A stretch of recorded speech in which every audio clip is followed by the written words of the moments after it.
Kita ke informasi lain, pemirsa. Tak terima dituding mendanai Roy Suryo untuk terus mengangkat kasus ijazah Jokowi. Wakil Presiden RI ke-10 dan 12 Yusuf Kala melaporkan Rismon Sianipar ke Bareskrim Polri.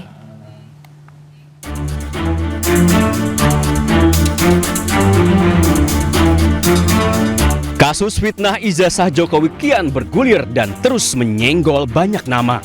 Salah satunya Wakil Presiden ke-10 dan 12 RI Yusuf Kala. Tidak tanggung-tanggung JK dituding mendanai Roy Suryo CS hingga 5 miliar rupiah untuk terus menggoreng ijazah Jokowi. JK mengaku penudingnya ialah Rismon Sianipar. Dengan tegas JK membantahnya. JK mengaku mengenai Roy Suryo saat dirinya menjadi Menpora, namun JK membantah mengenal nama-nama lain yang terlibat isu ijazah Jokowi. Bantahan JK tidak hanya gertak sambal, ia bahkan akan melaporkan Rismon Sianipar ke Bareskrim Polri. Di media tersebar berita berdasarkan keterangan dalam kutip Saudara Rismon Sianipar bahwa saya mendanai Roy Suryo dan kawan-kawannya sebesar 5 miliar untuk mempersoalkan soal ijazah Jokowi. Mungkin juga sebagian Anda sudah baca. Saya katakan itu yakin tidak benar. Saya tidak pernah kenal pun Rismon itu, apapun ketemu tidak pernah. Roy karena dia bekas menteri, saya kenal. Ya, saya kenal.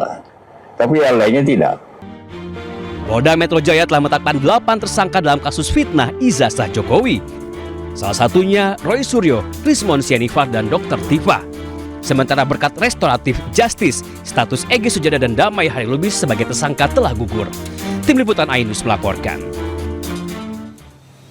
Presiden ke-7 RI Jokowi menanggapi permohonan restoratif justice yang diajukan Rismon Sianipar. Ya, Jokowi menyebut tugas dirinya hanyalah memaafkan, sementara restoratif justice menjadi urusan penyidik.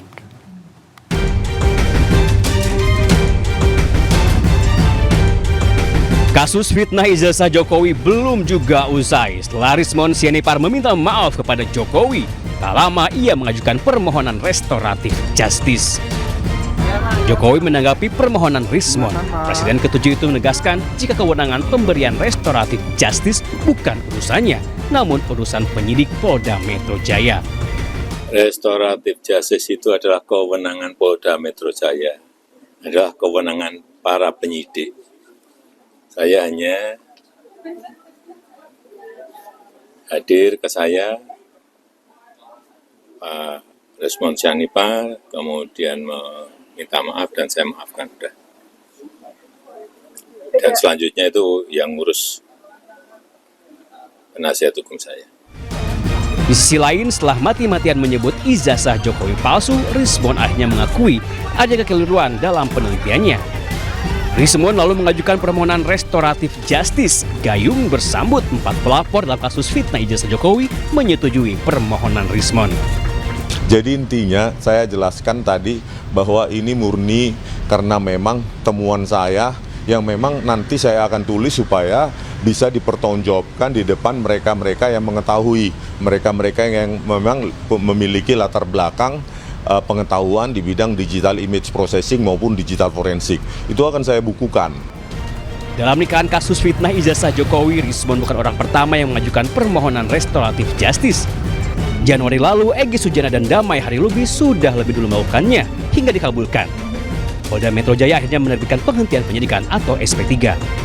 Dari Solo, Jawa Tengah, Septiantoro, Ainus melaporkan. Asabri memberikan santunan 450 juta rupiah ke masing-masing kepada keluarga prajurit penjaga perdamaian PBB yang gugur di Lebanon. Selain Asabri, keluarga juga menerima santunan puluhan juta rupiah.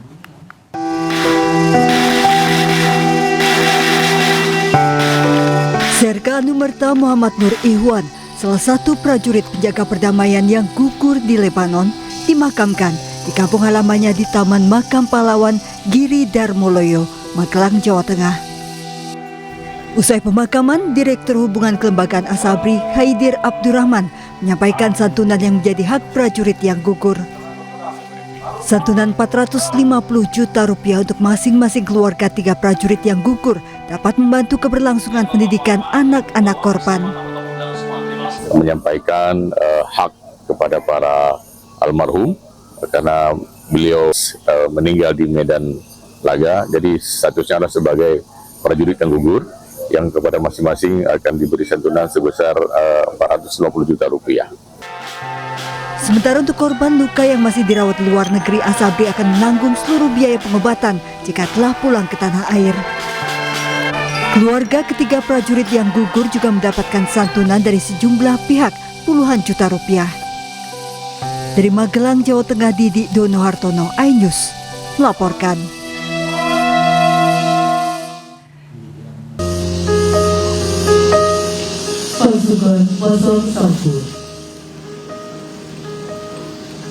Suasana haru menyelimuti pemakaman militer Mayor Anumerta Zulmi Aditya, salah satu prajurit TNI yang gugur saat menjalankan misi menjaga perdamaian di Lebanon.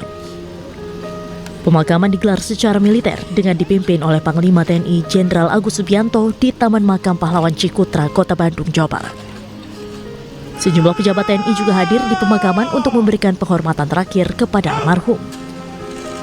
Almarhum Mayor Zulmi merupakan salah satu perwira terbaik yang menjalankan tugas negara di bawah bendera PBB. Lapor, upacara pemakaman siap dimulai. Lanjutkan. Suasana duka juga menyelimuti prosesi pemakaman Serka Anumerta Muhammad Nur Ikhwan di Taman Makam Pahlawan Giri Darmoloyo, Magelang, Jawa Tengah. Upacara pemakaman dilaksanakan secara militer sebagai bentuk penghormatan terakhir atas jasa dan pengabdian almarhum kepada bangsa dan negara. Prosesi berlangsung hikmat dipimpin oleh Wakil Panglima TNI Jenderal TNI Tandio Budi Revita. Serka Anumerta Muhammad Nur Ikhwan dikenal sebagai sosok prajurit yang berdedikasi tinggi, disiplin, dan memiliki semangat pengabdian yang luar biasa.